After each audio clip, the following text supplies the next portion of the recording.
Hey, friends. I wanted to share with you something that the Lord has really been challenging me with in my time of uh, Bible study and meditation and prayer, especially through this COVID season.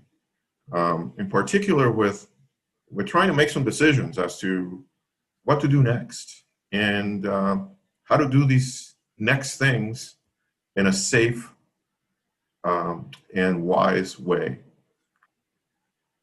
When in COVID, safety first? So that's a question that I've been really grappling with.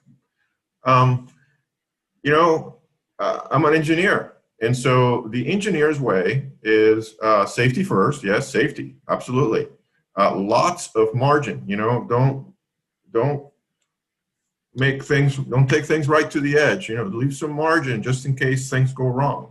Robust support structures, make sure that your scaffolding and everything holds together and it's strong enough. Belt and suspenders, so not just one way to stay safe or to do things right, but two or more ways that kind of work together to make sure that if one fails, the other one covers it. Super conservative analysis, just wherever you can take some conservatism in your calculations, by all means put it in so that you have, again, more margin, more robust structures, belt and suspenders. Oh, and did I mention safety first? Safety first. You really gotta stay safe, in particular when it comes to people. So this is what I've been grappling with. How do I analyze and what do I look at? Well, let's look at COVID cases and deaths. Are they coming down? Are they going up? What's going on? Are we going to open soon because of it?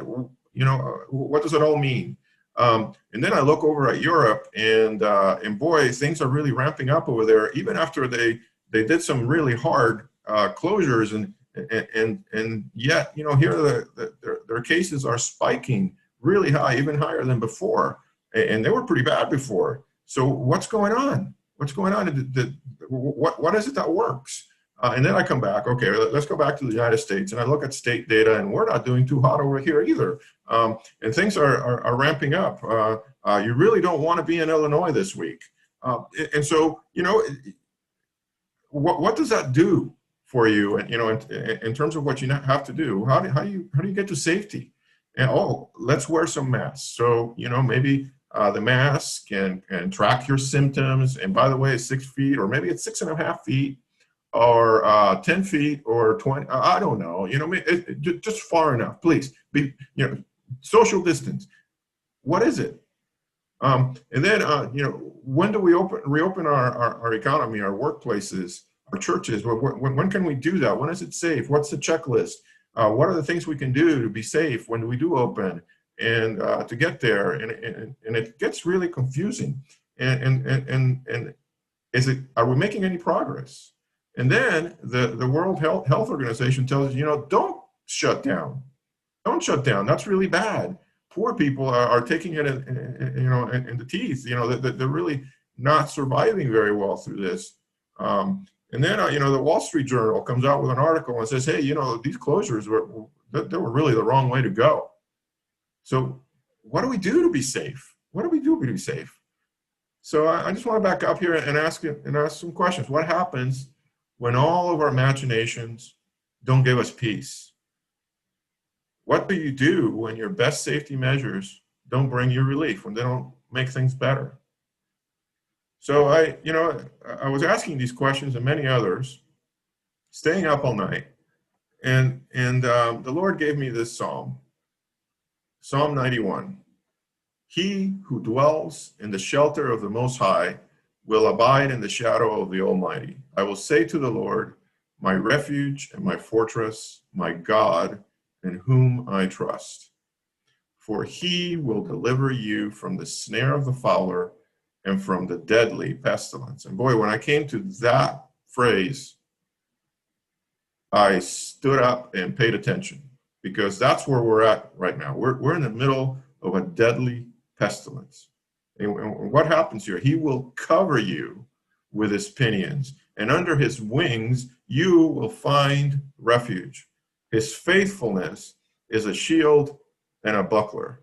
You will not fear the terror of the night, nor the arrow that flies by day, nor the pestilence that stalks in darkness, nor the destruction that wastes at noonday.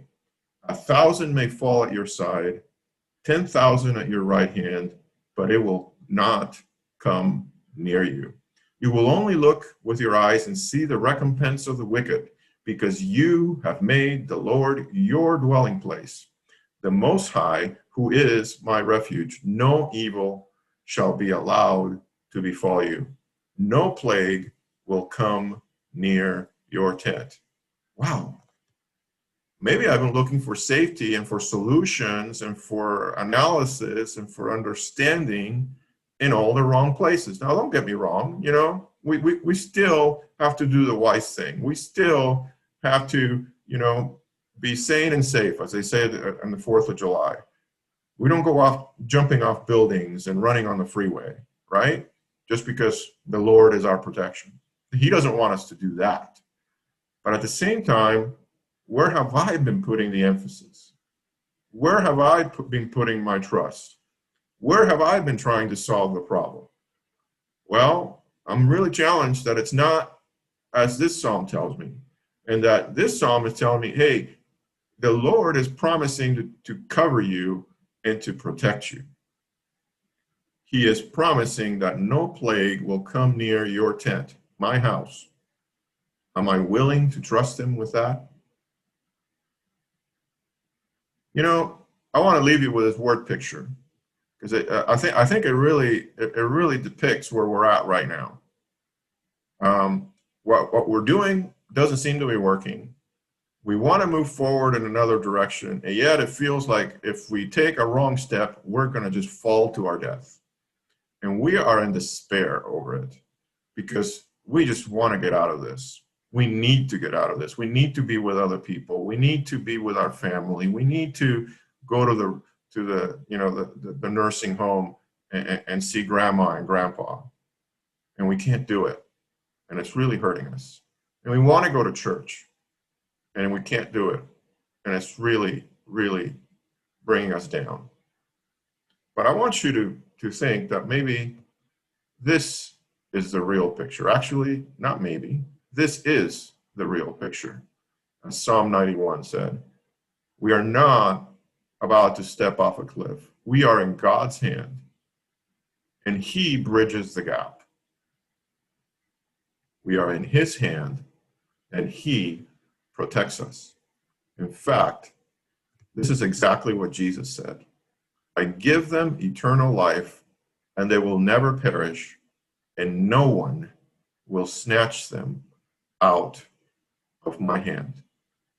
May this be the place where we find safety, where we make sense of things, where we come out of our despair and look up to the one who is holding us in his hand, who has given us eternal life, no matter what happens on this earth, no matter what the pestilence does all around us.